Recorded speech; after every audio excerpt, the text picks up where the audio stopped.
좋은 글 잘 보고 있습니다. 게임 시간 체크하지 않으면 무한정으로 하려고 하는 아이 어찌해야 할까요? 자기 제어나 조절이 많이 안 됩니다. 새벽 달님이 올리신 영상 보고 표를 만들어서 해봤는데 시큰둥하네요. 말로는 조절한다고 하는데 현실에선 조금도 하질 못해요.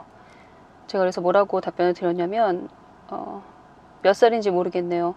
이 아이 반응이 시큰둥하다는 게 저는 좀 마음에 걸리더라고요. 그래서 아이 반응이 시큰둥하다고 하니 이건 게임 문제가 아닌 것 같아요 라고 답변을 드렸더니 이제 상세하게 아이 이야기를 해주셨습니다. 중학교 1학년 남자아이예요. 게임할 때 시간을 정해서 한다고 하는데 매번 시간을 못 지키네요. 몇 번 벌칙을 주기도 했는데 달라지지 않습니다. 물론 우리가 암묵적으로 정한 시간이 있죠. 게임 인간적으로 1시간 반 이상은 하지 말자, 2시간은 연이어서 하지 말자, 그런 암묵적인 어떤 시간이 있긴 한데, 제가 제안한 것은 게임을 시작한 시간과 끝 시간을 아이가 적어서 내가 하루에 몇 시간을 게임에 소진하는가, 그것을 거울 보듯이 비춰보도록 하는 그런 의미에서 시간을 정하라고 한 거거든요. 그런 의미에서 시간을 적으라고 한 거예요.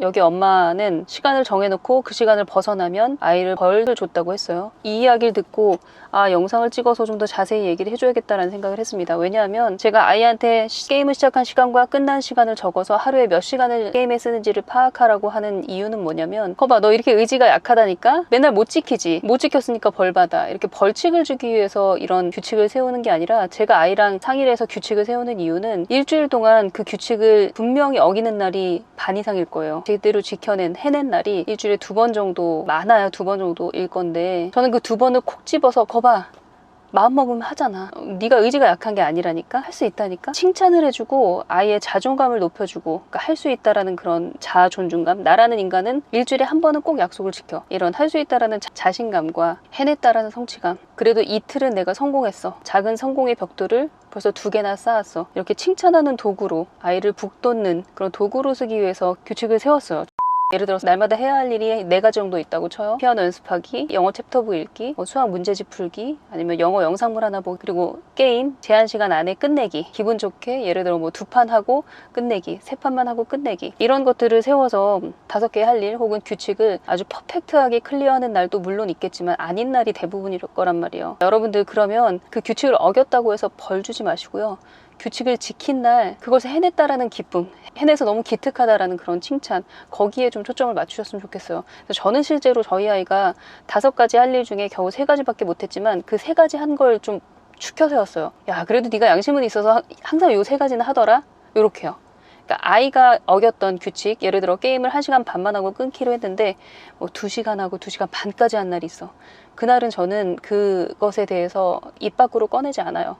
걔가 어겼던 거, 실수했던 거, 그런 거에 대해서는 입 밖으로 꺼내지 않았던 이유가 뭐냐면, 저는 그게 강화된다고 생각했어요. 제가 그 부정적인 아이의 실수나 모자람, 한심함, 약속을 지키지 않은 그런 행위들, 그런 걸 내가 입 밖으로 꺼내서 아이한테 내뱉으면 그 행위가 그 아이의 정체성이 되고 고착된다고 생각을 했기 때문에 정말 조심했어요. 그런 말 안 했어요. 그러니까 결국엔 벌을 준 적이 별로 없다는 거예요. 그래서 저는 아이들하고 어떤 규칙을 세워서 그날그날 해야 될 일을 하도록 습관을 만들고 그릿을 키우고 성실히 몸에 배도록 만들 때 특히 조심하셔야 될 것이, 벌칙 주지 마세요. 벌 주지도 마세요. 그냥 내가 오늘 또 이거 못했네, 또 엄마를 실망시켰네, 그 자체가 벌이에요. 더 이상 가혹한 벌은 없어요. 그러니까 거기에서 멈춰 주셨으면 좋겠고, 아이가 몇 번 시간을 못 지켰고 벌칙을 몇 번 줬다라는 이 대목에서 저는 이미 아이가 받은 상처가 좀 클 거라는 생각이 들고, 엄마도 상처가 커요. 엄마가 잔소리를 하면서 벌써 마음이 되게 괴로워요. 얘는 이거밖에 안 되는 앤가? 이게 강화되는 거예요, 엄마 머릿속에도. 그래서 저는 절대로 규칙을 혹은 게임의 시간을 정하는 그 행위를 벌 주는 데 쓰지 마시고, 어쩌다 지켰을 때 너무너무 기뻐해주고, 거봐, 넌 맘만 먹으면 하잖아, 한다면 한다니까, 멋있어, 이렇게 강화시키는 거, 그런 연습을 하시기를 부탁드립니다. 너무 흥분했는데 계속 읽어볼게요. 학원도 수학 하나만 다니는데 숙제도 제대로 해서 갈 때가 드물고요. 타일러도 보고 혼도 내봤는데 달라지질 않아요. 잘하고 싶다는 욕심도 없고 의지도 없고 자신의 과제나 해야 할 것에 대해서 대충대충 하는 모습이 대부분이에요. 아니, 고등학생도 아니고 이제 중학교 1학년 된 아이인데 어떻게 대해야 될지 모르겠습니다.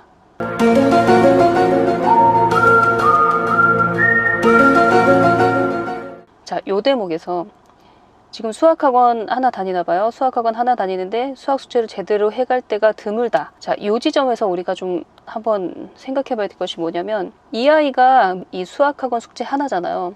근데 이것도 제대로 성실하게 해나가지 못한다? 그럼 이걸 바로잡긴 잡아야 되거든요.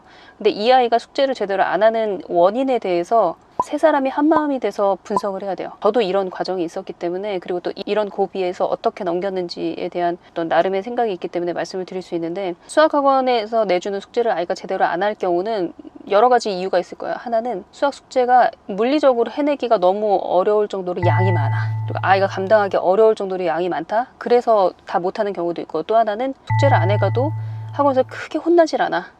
별로 망신도 안 당해. 뭐 그런 경우, 그러면 이제 학원 관리가 좀 느슨하다는 그런 의미죠. 그럴 수도 있고, 또 마지막으로는 아이가 전반적으로 무기력해요. 삶에 의욕도 없고 재미도 없고, 뭐 그래서 숙제를 안 해가고 대충대충 살아도 뭐 살만하니까 그게 이제 굳어진 걸 수도 있는데, 그 원인이 무엇인지는 저도 몰라요. 엄마가 학원 선생님 붙잡고 상담하셔야 돼요. 저희 아이가 요즘 숙제를 이렇게 대충 해가는데, 그러니까 대충 해가는 것도 여러 가지 유형이 있거든요. 그러니까 어떤 유형인지를 수학 선생님은 아실 거예요. 그걸 같이 파악을 해보시고 대책을 좀 마련하셔야 돼요. 그래서 엄마가 상담하면서 느낌이 올 거예요. 아, 이 선생님은 그래도 우리 아이를 이끌어줄 어떤 카리스마나 노하우가 좀 있으신 것 같다. 그런 생각이 들면 믿고 맡겨보는 거죠. 그래서 제가 이렇게 주시하고 있으니까 저도 집에서 숙제 잘 체크하고 나름대로 이제 열심히 서포트를 할 테니까 저희 아이 좀 바로잡아 달라고 간절히 부탁을 하시거나, 말이 안 통하는 그런 선생님도 있을 거예요. 그리고 이 학원은 학원 자체가 관리가 잘 안 되는 학원이다. 그럼 빨리 학원을 옮기셔야 돼요. 그래서 이거는 지금 당장 고칠 수 있는 거거든요. 수학 숙제 대충 해가는 거. 요거 바로 잡으시면 정말 좋고, 이 수학학원도 선생님이랑 아이가 합이 맞으면 아이를 굉장히 노련하게 잘 다루시는 분들이 있어요. 그게 실력이 좋아서 그럴 수도 있고, 아이를 너무너무 사랑하고 그 사랑이 아이한테 전달이 될 경우 아이가 변하기도 하거든요. 그래서 요거는 학원에 가서 바로 상담을 하셔서 어떻게 해야 되냐, 나 좀 진지하다, 진지하게 상담을 원한다, 이렇게 해서 상담을 해보셔서 어찌됐건 숙제라는 건 기본적으로 성실하게 해가야 한다. 요 수학 숙제 가지고도 아이랑 인생 얘기 깊게 할 수 있어요. 그래서 그렇게 해주셨으면 좋겠고, 마지막에 이런 말씀을 하셨어요. 공부는 또래 아이들에 비해서 많이 뒤처졌는데, 일단 뒤처진 공부는 둘째치고 아이가 매사에 좀 성실히 열심히 해주길 바라는데 제가 어떻게 도움을 줘야 될지 모르겠습니다. 이렇게 하셨어요.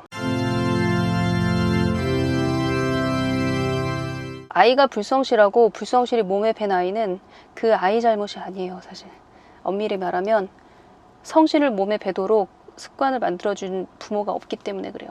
부모가 그쪽으로 성실하게 뭔가를 끌어준 경험이 없으면 아이들 쭉 팔고 잘하는 게 없어요. 딱히 잘하는 게 없고, 전반적으로 아, 나는 이것도 못해 저것도 못해, 난 해도 안 돼 라는 어떤 열등감 같은 것이 이미 초등학교 3, 4학년 때 생기는 아이들도 많아요. 근데 중학교 1학년 정도 되면 전반적인 아이들이 다 이런 경향을 보여요. 나는 뭐 잘하는 것도 하나도 없고. 공부를 뛰어나게 잘하는 아이는 공부라는 것 자체가 아이의 자존감이 되고 정체성이 될 수 있는데, 나머지 아이들은 열등감에 사로잡히기 쉽죠. 그러면 열등감은 곧 무기력으로 이어지기도 하거든요. 뭐 그것도 아이에 따라서 다르게 발현되긴 하지만, 그래서 혹시 제가 그런 얘기를 했어요. 혹시 아이가 꾸준히 해왔던 것이 있냐, 뭐 그게 축구든 뭐 악기든 아니면은 뭐 미술이든 뭐 바둑이든 하다 뭐 영화를 좋아해서 꾸준히 봤든, 아니면 책을 좋아해서 책을 많이 읽었든, 아니면 종이접기 장인이든, 아니면 레고 장인이든, 아니면은 뭐 웹툰에 완전히 일가견이 있는 아이든, 웹툰을 오랫동안 꾸준히 봤든, 뭐든 꾸준히 해서 다른 아이들에 비해서 와, 이거는 얘가 매니아야, 이거에 대해서는 얘한테 물어보면 다 알아 하는 그런 게 있냐, 혹시 그렇게 물어봤어요. 왜냐면 아이가 전반적으로 좀 무기력해 보여서요. 근데 공부도 지금 딱히 잘하는 게 아니라고 엄마가 말씀을 하시니까, 근데 중학교 1학년은 아직 잘 모르긴 해요. 공부를 잘하는지 못하는지는 나중에 가봐야 알긴 하는데, 아무튼 그래서 물어봤더니 엄마가 뭐라고 말씀을 하셨냐면, 아이가 운동도 싫어하고 피아노도 싫어해서 중단했고 공부도, 특히 수학을 못해요. 수학을 못하면 사실 전반적인 학습 자존감이 굉장히 낮아요. 수학이 제일 어려운 과목이기 때문에. 그래서 특히 초등학교 고학년 엄마들은 수학에 조금 시간 투자를 많이 하시기를. 그런데 조금 희망이 있는 게, 이 아이가 그림 그리는 걸 좋아한대요. 아이가 특히 잘하고 좋아하는 것은 그림 그리기입니다. 특히 자동차 그리기를 좋아해요. 미술을 좋아하고 열심히 하는 것 빼고는 다른 면에서 거의 모두 대강대강하는 모습을 보이네요. 이 그림을 좋아한다는 건요, 다른 어떤 능력보다 저는 굉장히 높이 삽니다. 그림 그리는 걸 좋아하고 그림 그리는데 시간 가는 줄 모르고 그림을 그리는 그런 아이들은 뭘 해도 해요. 이건 장담합니다, 제가.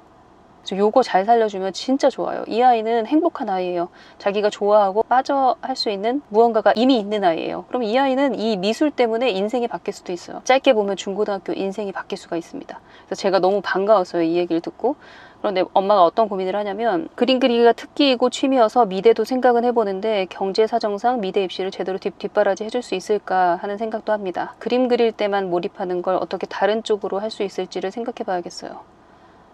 우리가 해보지 않고 겁내는 것들이 많죠. 지금 이 어머니도 아이가 미술을 좋아하는 게 너무나 명확한데도 그리고 또 미술을 전공하고 싶은 마음도 있는 것 같아요. 아, 미대를 보내려면은 입시 미술학원을 보내야 되는데 벌써 학원비가 어마어마한데 내가 그걸 감당할 수 있을까라는 걱정으로 지레 겁먹고 아예 시작조차 할 생각이 전혀 없으신 것 같은데 제가 답변에도 적었어요. 일단 시작을 해보시라고. 중학교 1학년이니까 아직 시간이 많잖아요. 그러니까 당장 학원을 다닐 필요는 없지만 그래도 이제 아이가 미술을 진지하게 하고 싶어 하면 저는 입시 학원도 맛보는 거 좋다고 생각을 하거든요. 그리고 제 생각은 그래요. 아이가 미술을 전공할 운명을 타고난 아이라면 어떻게 해서든 길이 열려요. 갑자기 여윳돈이 생겨서 미술학원을 보낼 수 있게 된다던가, 꿈 같은 얘기지만, 아니면 생각보다 돈이 많이 안 들면서 미술을 공부할 수 있는 방법이 열리기도 해요. 방법이 다 있어요. 정말 좋은 선생님 만나면 돈 밝히지 않고 제대로 가르치는 그런 스승도 많습니다, 여러분. 길은 언제나 열려요. 그러니까 이런저런 걱정하지 마시고 아이가 잘하고 좋아하고 원하는 게 지금 분명하잖아요. 그걸 왜 이용을 안 하세요? 얘가 미술로 탑을 찍어보면 그거 다른 모든 과목에도 영향을 줍니다. 애가 생기가 돌 거예요. 미친 척하고 한번 시작을 해보세요. 이 아이가 그림을 그리는 걸 좋아하고 자기를 표현하는 게 익숙한 아이라는 게 저는 큰 희망인 것 같아요. 그래서 꼭 말씀드리고 싶어요. 해보세요. 원 없이 한번 지원을 해보세요. 그러면은 분명 좋은 일이 생길 거예요. 가장 좋은 일은 아이의 눈이, 아이의 얼굴이 생기로 가득할 거라는 거. 저는 그게 가장 큰 기쁨이고 가장 큰 변화가 아닐까 이런 생각이 듭니다. 그리고 엄마가 미술에 대해서, 미술 입시에 대해서 문외한이라 도와줄 수 있는 게 없다, 소프트웨어적인 그런 서포트웨어 그런 게 없다 해도 걱정하지 마세요. 엄마가 그 분야의 문외한이면 오히려 아이들은 더 필사적으로 자기가 자기 살 길, 자기가 의지해야 될 학원, 선생님 다 알아보러 다녀요. 오히려 어른스럽게 자기 앞가름을 하나하나 개척해 나가면서 엄마를 기쁘게 할 겁니다. 믿으세요.